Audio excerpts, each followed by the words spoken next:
Existe um segredo escondido nas páginas da Bíblia. Um segredo que tem o poder de transformar sua vida para sempre. Vamos juntos descobrir o significado profundo desse segredo. Prepare-se para ter sua mente aberta e seu coração tocado por essa verdade reveladora. Vamos orar. Senhor Deus, Pai das luzes, Tu és a fonte de toda a sabedoria. Nos abençoe então, revelando o significado eterno da Tua palavra, para a glória do Teu nome. Em nome de Jesus, amém. Existe uma riqueza gigantesca de significado em Apocalipse 21, 5. Aquele que estava assentado no trono disse: Estou fazendo novas todas as coisas. E acrescentou: Escreva isto, pois estas palavras são verdadeiras e dignas de confiança.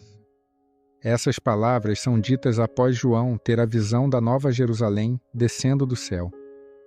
A Nova Jerusalém é a Igreja de Cristo e tem um papel central para entendermos o significado do texto. Logo após essa declaração, Deus afirma também: Está feito. Eu sou o Alfa e o Ômega, o princípio e o fim. A quem tiver sede, darei de beber gratuitamente da fonte da água da vida. O vencedor herdará tudo isto, e eu serei seu Deus, e ele será meu filho. Essa declaração está diretamente relacionada às palavras de Jesus, em João 4 e em João 19. Quem beber desta água terá sede outra vez, mas quem beber da água que eu lhe der, nunca mais terá sede. Pelo contrário, a água que eu lhe der se tornará nele uma fonte de água a jorrar para a vida eterna. Jesus disse: Está consumado. Com isso, curvou a cabeça e entregou o Espírito. Jesus disse isso logo antes de morrer, após ser crucificado. As frases "está feito" de Apocalipse e "está consumado" de João têm relação com a profecia de Isaías 53, proferida cerca de 700 anos antes de Jesus nascer. Ele foi oprimido e humilhado, mas não disse uma só palavra. Foi levado como cordeiro para o matadouro. Como ovelha muda diante dos tosqueadores, não abriu a boca. Condenado injustamente, foi levado embora. Ninguém se importou de ele morrer sem deixar descendentes, de sua vida ser cortada no meio do caminho. Mas ele foi ferido mortalmente, por causa da rebeldia do meu povo.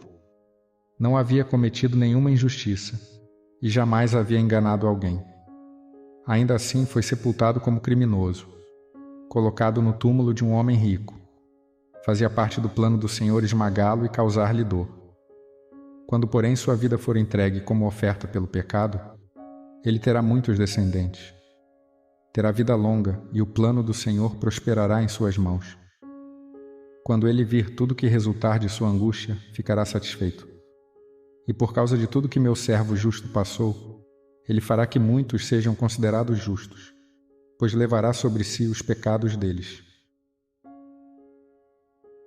A profecia de Isaías nos esclarece que o sacrifício de Cristo criou para Deus muitos descendentes, ou seja, filhos.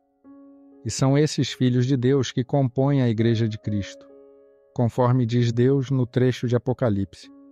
O vencedor herdará tudo isto, e eu serei seu Deus, e ele será meu filho.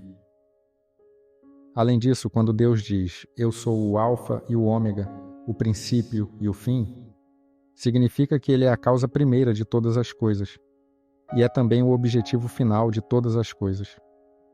Em Apocalipse 13, 8, lemos sobre o Cordeiro que foi morto desde a fundação do mundo, indicando que a salvação de Deus em Cristo estava presente desde a criação do mundo.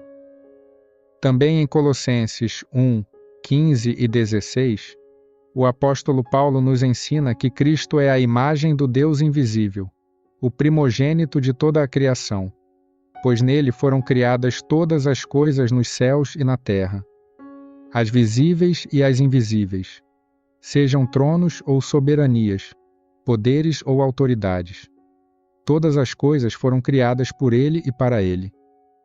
Vemos assim: que Cristo estava no princípio com Deus, criando todas as coisas. Mas o que significa dizer que Jesus criou filhos para Deus?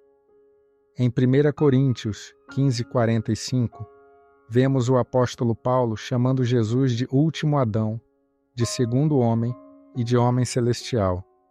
Assim está escrito: o primeiro homem, Adão, tornou-se um ser vivente. O último Adão, espírito vivificante. Não foi o espiritual que veio antes, mas o natural, depois dele, o espiritual. O primeiro homem era do pó da terra, o segundo homem, do céu. Os que são da terra são semelhantes ao homem terreno, os que são do céu, ao homem celestial.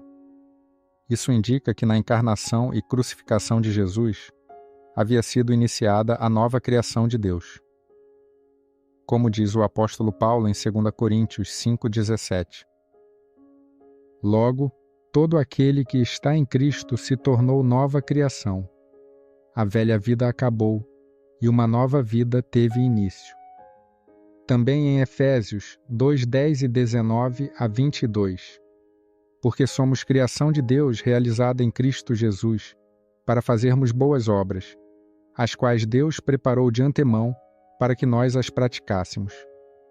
Portanto, vocês já não são estrangeiros nem forasteiros, mas concidadãos dos santos e membros da família de Deus, edificados sobre o fundamento dos apóstolos e dos profetas, tendo Jesus Cristo como pedra angular, no qual todo o edifício é ajustado e cresce para tornar-se um santuário santo no Senhor. Nele vocês também estão sendo juntamente edificados, para se tornarem morada de Deus por seu Espírito. Essa passagem também reflete a descrição da Nova Jerusalém de Apocalipse 21, 2 a 4. Vi a cidade santa, a Nova Jerusalém, que descia do céu, da parte de Deus, preparada como uma noiva adornada para o seu marido. Ouvi uma forte voz que vinha do trono e dizia: agora o tabernáculo de Deus está com os homens, com os quais ele viverá. Eles serão os seus povos. O próprio Deus estará com eles, e será o seu Deus. Ele enxugará dos seus olhos toda lágrima. Não haverá mais morte, nem tristeza, nem choro, nem dor, pois a antiga ordem já passou. Assim sendo, entendemos que Deus estava em Cristo, adotando filhos para estarem para sempre com Ele. Além disso, como declarado no Cântico ao Cordeiro de Apocalipse 5, 9 e 10, Jesus comprou para Deus pessoas de todo o mundo, com o objetivo de nos transformar em reino de Deus e seus sacerdotes. Tu és digno de receber o livro e de abrir os seus selos, pois foste morto, e com teu sangue compraste para Deus homens de toda tribo, língua, povo e nação. Tu os constituíste reino e sacerdotes para o nosso Deus, e eles reinarão sobre a terra.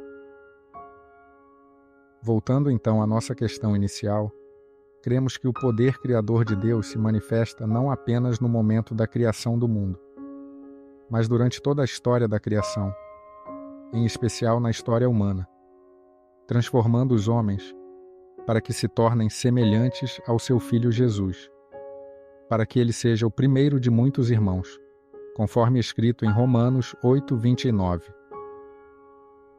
Essa nova criação é diferente da primeira. Enquanto na primeira criação Deus criou tudo do nada, na segunda, Deus transforma a primeira criação, revestindo de incorruptibilidade o corpo corruptível e de imortalidade o corpo mortal, regenerando e vivificando a criação corrompida.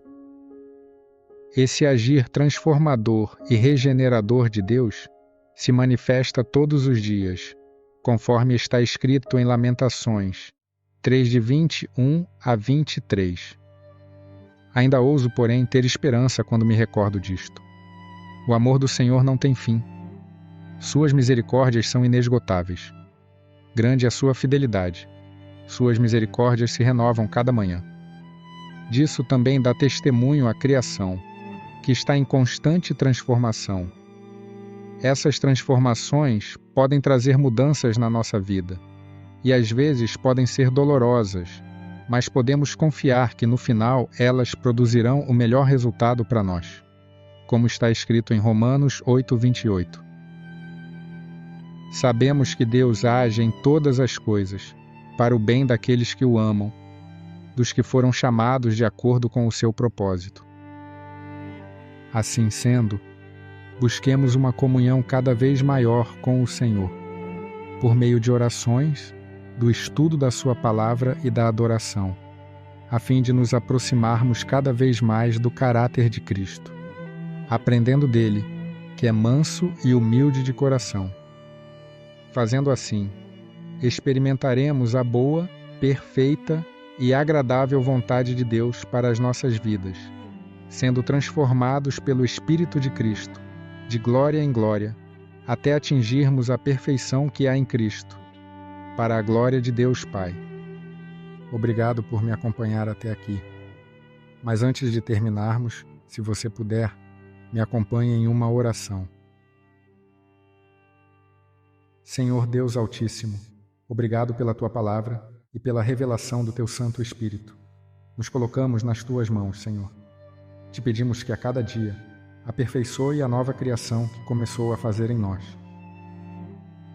Ó Senhor, tem misericórdia de nós e perdoa nossos pecados, ensinando-nos a cada dia a ser mais conforme à Tua imagem, para que o Teu propósito eterno se realize em nós. Te pedimos e te agradecemos, em nome de Jesus. Amém.